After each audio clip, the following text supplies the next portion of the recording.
Brooksaw Antiques here. Today we have this 1925 Underwood No.5 antique desktop typewriter. I'm going to show you how to use the functions and make sure they all work.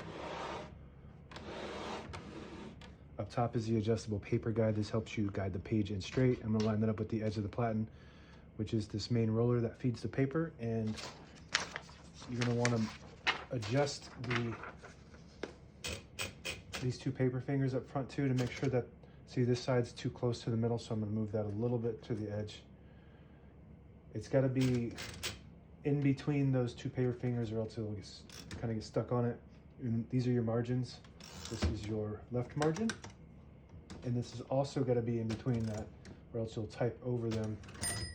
So we're going to set this one around 70 or so, 70-ish.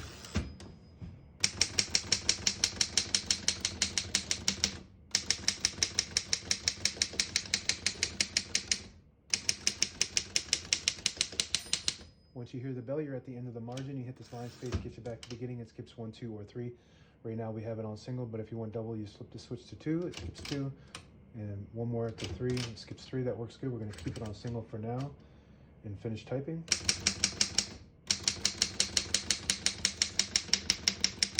As you can see, all the keys type nice and none of them skip or stick. I'll type a sentence in red on the next line. Switch from black to red. There's a switch on the right side here. You flip that down. It's like a seesaw. If you have it on the left side, it prints black. If you have it on the right, it prints red. Basically just the bottom portion of the ribbon, and you have it on the right side.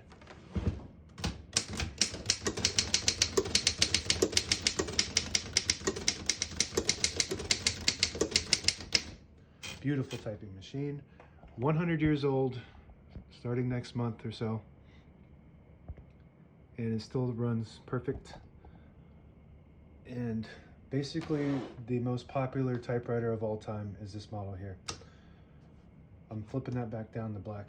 This model was the first visible writer that you could actually see what you type in real time instead of the blind writer, which came before this. The Remington blind writer would be, it would print from underneath and you have to feed the paper out to see what you typed. So this came out and revolutionized the entire industry and dominated the market for decades.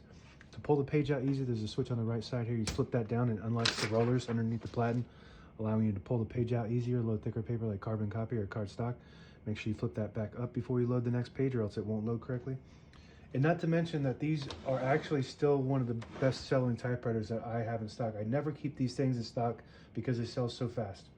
So still very popular. I mean, if you look at it, it's a very beautiful machine. You can't reproduce these things. So basically when these go away, they're gone for good. So if you want one, pick one up.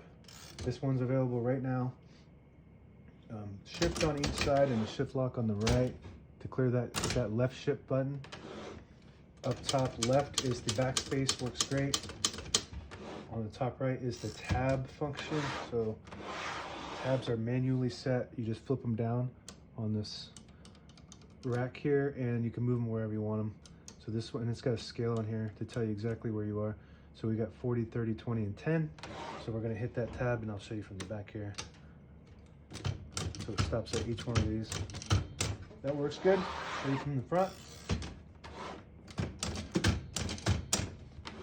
And what else do we have on the keyboard? I think that's it. So if you don't want to print anything at all, then you just put it in the middle and then move this switch behind there and it locks it in the middle, so it just leaves a stencil instead of printing any ink, and that was used for copying on certain paper. This is your ribbon ratchet or ribbon reverse. So right now all the brand new ribbon is loaded on this right side, so it's pulling to the left, and you can ratchet it up, and if you pull it out it'll pull to the right, but we want it to keep it pulling to the left, so we're going to push that in. And carriage release on each side, by the way. This is the carriage release on this side. Very smooth. And this little knob, if you pull it out, it'll disable the spacing when you turn the knob, so you can get to an exact spot on the page. You push it in, you get those clicks. Each one of those clicks is one space. Same concept with this lever. Flip it up and it will disable the spacing. Flip it back and you get the clicks. And that's it. Now available on eBay or Etsy. Search Brooksaw Antiques.